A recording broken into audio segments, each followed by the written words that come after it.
कार्यक्रम के प्रायोजक हैं श्री मदन भाई रेखाबेन हुमड़, रूपेन प्राची हुमड़, अनगवीर आर्शवीर हुमड़, रिक्ता विशाल सेठी, आरिका अर्जुन सेठी। राजा श्री वर्मा अपने मंत्रियों के साथ तपोवन में पहुंचता है। सभी मुनिराज ध्यान में है, स्वयं अकंपनाचार्य जी भी ध्यान में है। राजा ने जाकर के ध्यानस्थ मुनिराजों को भक्ति से प्रणाम किया, लेकिन मंत्रियों ने मुनियों के इस ध्यान को ढोंग बताया।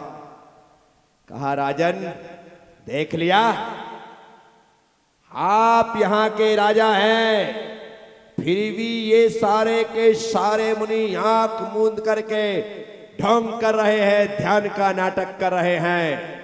क्या इनका फर्ज नहीं बनता एक राजा को आंख खोल करके आशीर्वाद दें, उससे चर्चा वार्ता करें, उसके राज की सुख समृद्धि के लिए दो शुभकामना के शब्द बोले। महाराज, हमने पहले ही कहा था ये मूर्ख है, मूर्ख, इन्हें कुछ नहीं आता, इसलिए मौन इनके लिए सबसे बड़ा हथियार है। संवाद ना करना पड़े, हमारी जिज्ञासाओं का समाधान ना करना पड़े, आंख मूंद करके बैठ जाओ, अपने आप लोग निकल जाएंगे। महाराज ने इस समय कुछ नहीं कहा। मुनियों की पूजा की, भक्ति की, स्तुति की, आराधना की, उपासना की, सबको प्रणाम किया और प्रणाम करके नगर के लिए चले। तब मंत्रियों ने कहा, महाराज आपने भले पूजा भक्ति की है, लेकिन हमसे आपका यह अपमान देखा नहीं। आज हमें बहुत तकलीफ हुई कि एक नगर का राजा आया हो, उसे इस प्रकार से लौटना पड़े, बिना आशीर्वाद के लौटना पड़े। तब राजा श्री वर्मा ने कहा, बली तू कहता है कि बिना आशीर्वाद के लौटना? अरे ये दिगंबर जैन साधु हैं, ये हाथ उठा करके आशीर्वाद देंगे तभी आशीर्वाद मिलेगा, ऐसा नहीं है। इनको देख लेने मात्र से आशीर्वाद की प्राप्ति हो जाती है, सारे सुख सौभाग्य प्राप्त हो जाते हैं। वो यूं करेंगे तब भला होगा, नहीं उन्हें देखने मात्र से भला होता है, देखने मात्र से कल्याण होता है। ये सच्चाई है। नारायण श्री कृष्ण ने युद्ध के 18वें दिन जब युद्ध के लिए जा रहे थे, तब दिगंबर मुनिराज को देखा, दूर से देखा। महाभारत में हिंदू ग्रंथ है, उसका प्रसंग है। दूर से देखा और दूर से देखने के बाद अर्जुन से कहा, पार्थ आज विजय निश्चित है। प्रभु, अभी तो आज का युद्ध प्रारंभ नहीं हुआ है और आप कैसे कह सकते हैं कि आज युद्ध में विजय निश्चित है? अर्जुन देखो, वो दिगंबर मुनि जा रहे हैं और दिगंबर मुनि का दिख जाना सगुन शास्त्र में सर्वश्रेष्ठ सगुन है, और जहां दिगंबर मुनि के दर्शन हो गए वहां विजय निश्चित है। मैं दिगंबर मुद्रा को देखने के बाद ये तुमसे दावे के साथ कहता हूं कि आज युद्ध का अंतिम दिन है, निर्णायक युद्ध आज हो जाएगा। और वही हुआ। 18वां दिन युद्ध समाप्त हो गया, पांडवों की विजय हो गई। दिगंबर मुद्रा। महाराज श्री वर्मा ने मंत्रियों को समझाया, लेकिन वे भीतर ही भीतर जलते भुनते रहे। आधा रास्ता पार हुआ था कि नगर से आते हुए मुनिराज दिखाई दिए, जो आहार के लिए गए थे। 699 मुनिराज का उपवास था। सिर्फ एक मुनिराज जिनका नाम था सुत सागर, आहार के लिए गए। सारे संघ को सूचना थी कि राजा से चर्चा वार्ता नहीं करना है, मंत्रियों से वाद विवाद नहीं करना है, लेकिन श्रुत सागर मुनिराज गुरुदेव के इस आदेश से अनविज्ञ थे।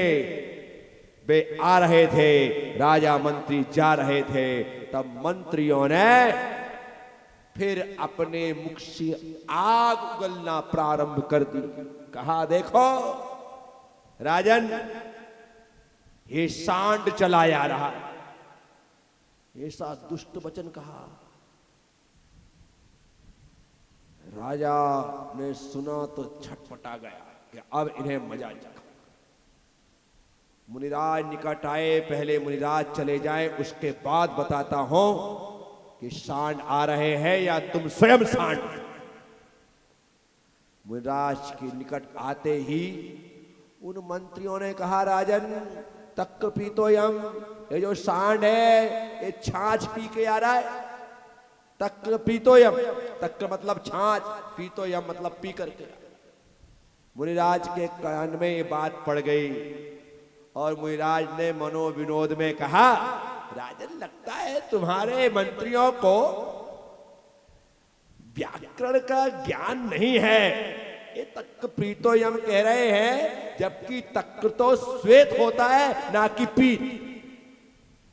तक्र मतलब छाछ तो सफेद होती है, पीली नहीं होती है। अरे पीली बता रहे।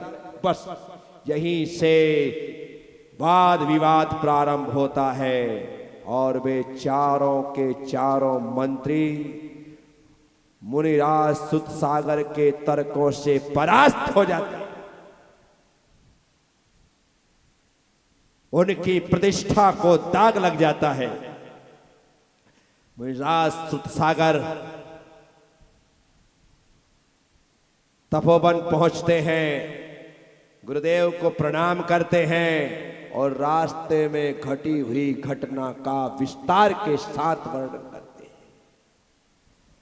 जैसे ही सुत सागर मुनिराज के मुख से यह बात सुनी, तब अकंपनाचार्य ने कहा, सुत सागर अनर्थ हो गया, अनर्थ हो गया, अनर्थ हो गया। आज तुम्हारी वजह से पूरे संघ में भयंकर उपसर्ग होगा और इसके जिम्मेदार तुम होगे। गुरुदेव, आप पर, पूरे संघ पर मेरी वजह से उपसर्ग नहीं। गुरुदेव, मैं अपने आप को माफ नहीं कर सकता। गुरुदेव, मुझे दंड दे, मुझे प्रायश्चित है। आप जो कहेंगे मैं वह करने को तैयार हूं, लेकिन संघ पर उपसर्ग नहीं होना चाहिए। मैं हर उपसर्गों को सहन करने को तैयार हूं, लेकिन मेरी वजह से संघ पर उपसर्ग हो, मैं ऐसा सहन नहीं कर सकता। सुत सागर, यदि तुम अपने अपराध का प्रायश्चित करना चाहते हो तो जाओ, जिस स्थान पर तुमने शास्त्रार्थ किया है उसी स्थान पर जाकर के प्रतिमा योग धारण कर लो, रात्रि योग धारण कर लो, वहां खड़े हो जाओ। आपकी आज्ञा का पालन होगा गुरुदेव। मैं प्रतिमा योग, रात्रि योग धारण करके संघ की रक्षा करूंगा। गुरुदेव आशीर्वाद दें। आचार्य अकंपनाचार्य ने अपने शिष्य सुत सागर को आशीर्वाद दिया।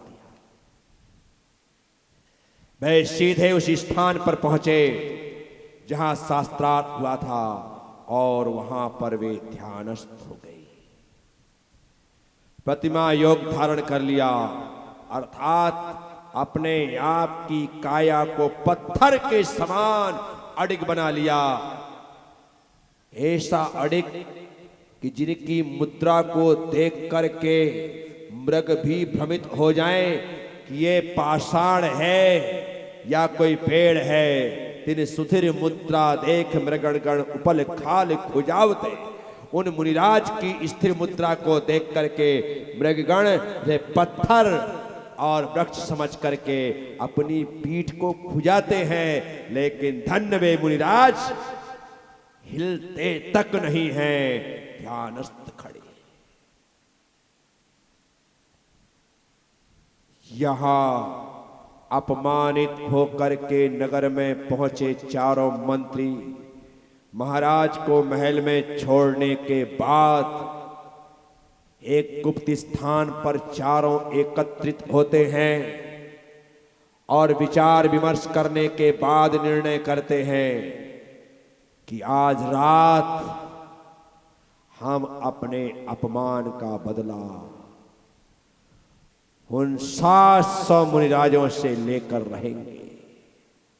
इसलिए नगर के द्वार बंद हों, रात घिरे उससे पहले हमें नगर के बाहर निकल जाना है और जो निर्णय हमने किया है उसे साकार करना है।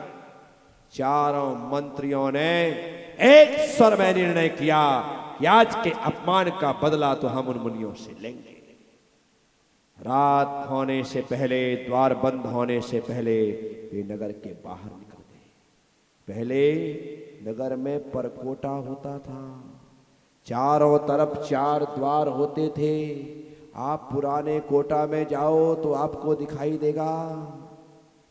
आप झालावाड़, झालरापाटन, बूंदी कहीं भी जाओ वो दरवाजे बंद हो जाते थे, प्रजा सुरक्षित हो जाती थी ताकि किसी प्रकार से शत्रु राजा या वन्य जीव जंतु नगर के नागरिकों पर उपसर्ग ना करे, इसकी व्यवस्था होती थी। तो वह मंत्री भी द्वार बंद होने से पहले बाहर निकल गए और अंधेरे घिरने का इंतजार करने लगे। जैसे जैसे अंधेरा बढ़ता गया उनके कदम भी अब तपोवन की ओर बढ़ते गए, क्योंकि कोई नागरिक नहीं था, कोई राहगीर नहीं था, द्वार बंद हो चुके थे और वे तपोवन की ओर बढ़ रहे थे। बढ़ते बढ़ते वे उस स्थान पर पहुंचे जहां शास्त्रार्थ हुआ था। उस स्थान पर उन्होंने देखा, ओ यह वही है जिसने हमें हमारे महाराज के सामने अपने बाग चाल में फंसा करके बागपटुता के माध्यम से हमें परास्त किया।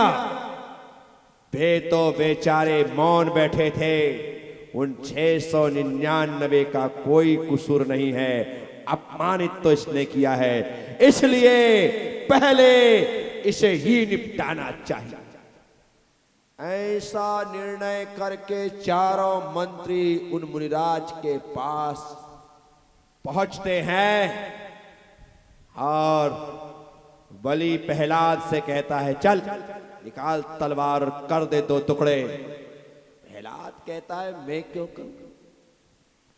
वाद विवाद आपसे हुआ है, आप करिए। चल नमुची तू कर। नहीं, मैं तो सबसे छोटा हूं और छोटे का नहीं, आप सबसे बड़े हैं, आप करिए। बृहस्पति तुम्हें यह कार्य करना चाहिए, क्यों मुझे पाप में डालते हैं? आपसे विवाद हुआ है, प्रहार आपको करना चाहिए। धड़ से गलर आप अलग कर दीजिए, हम आपके साथ खड़े हैं, लेकिन प्रहार करेंगे आप। तब बलि ने रास्ता निकाला, कहा कि ना मैं करूंगा ना तुम करोगे, हम चारों एक साथ करेंगे। इसलिए चारों कोने में खड़े हो जाएं।